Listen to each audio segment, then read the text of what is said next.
प्यारे मित्रों, आप लोगों के सामने आज मैं एक नया विषय ले रहा हूँ व्याकरण का, जिसमें विषय है शब्द। शब्द को भी अलग अलग विचारों से अलग अलग भेद हो जाते हैं, लेकिन आज मैं बताने जा रहा हूँ बनावट के आधार पर शब्द के भेद या रचना के आधार पर शब्द के भेद। बनावट कहें या रचना कहें, बात एक ही होता है। किसी किसी किताब में बनावट के आधार पर लिखा रहता है, किसी किसी के में रचना के आधार पर। जो भी हो, लेकिन ये बनावट के आधार पर कहिए या रचना के आधार पर शब्द के भेद। तो इसके तीन, पहले शब्द किसे कहते हैं? वर्णों के सार्थक समूह को शब्द कहते हैं।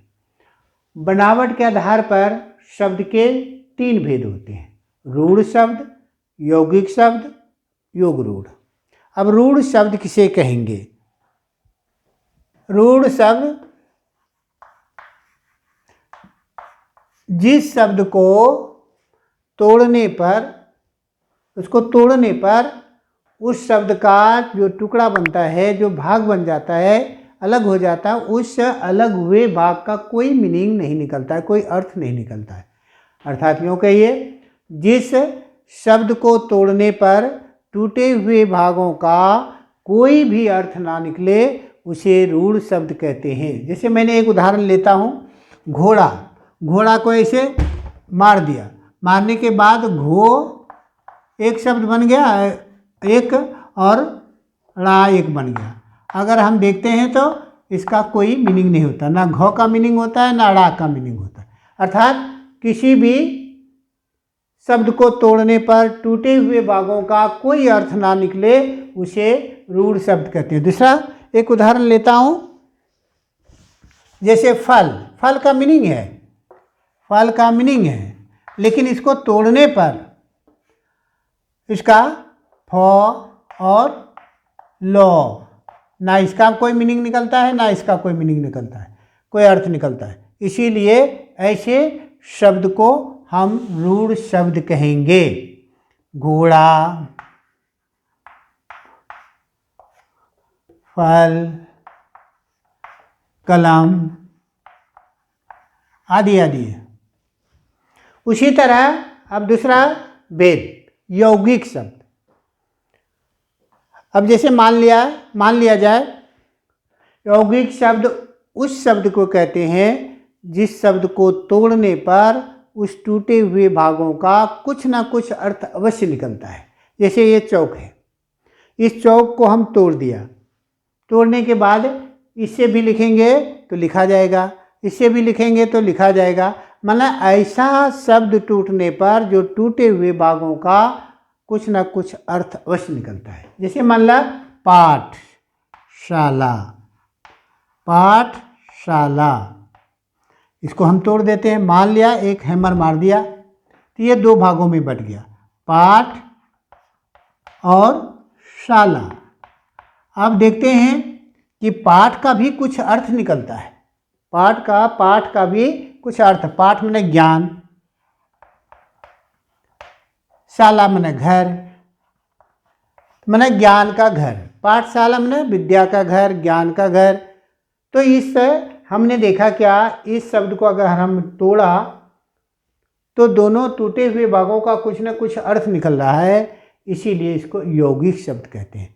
अब ऐसे कह सकते हैं, जिन शब्दों को तोड़ने पर उस टूटे हुए भागों का कुछ ना कुछ अर्थ निकलता है, उसे यौगिक शब्द कहते हैं। अब तीसरा पर आता हूँ, योग रूढ़ शब्द किसे कहेंगे? जिस शब्द से कोई विशेष अर्थ निकलता हो, उसे योग रूढ़ शब्द कहते हैं। जैसे हम बोलेंगे नीलकंठ मतलब जिसका कंठ नीला हो। तो ये सबका, किसी का नीला होगा तो उसको नहीं मानेंगे, उसको लोग नहीं कहेंगे। नीलकंठ कहने का मतलब हुआ कि शिव का विशेष मीनिंग में, शिव में ही, शिव भगवान शंकर को ही लिया जाता है। जैसे दशानन, दशानन, दशानन जिसका 10 आनन हो, 10 आनन मना जिसका 10 मुख हो, तो तुरंत हमें ये दिमाग में चला जाता है ये रावण के बारे में बोल रहा है, ये रावण है। तुरंत हमें दिमाग में यही बात आएगा कि ये रावण है। नीलकंठ कहने का मतलब है ये भगवान शिव है, अर्थात एक विशेष मीनिंग में चला जाता है, विशेष अर्थ में प्रयोग किया जाता है, उसे योग रूढ़ शब्द कहते हैं। इसी तरह बीना धारणी, बीना को धारण किसने किया? सरस्वती जी को बोलते हैं। तो ये सब जब शब्द विशेष अर्थों में आता है उसे योग रूढ़ शब्द कहते हैं।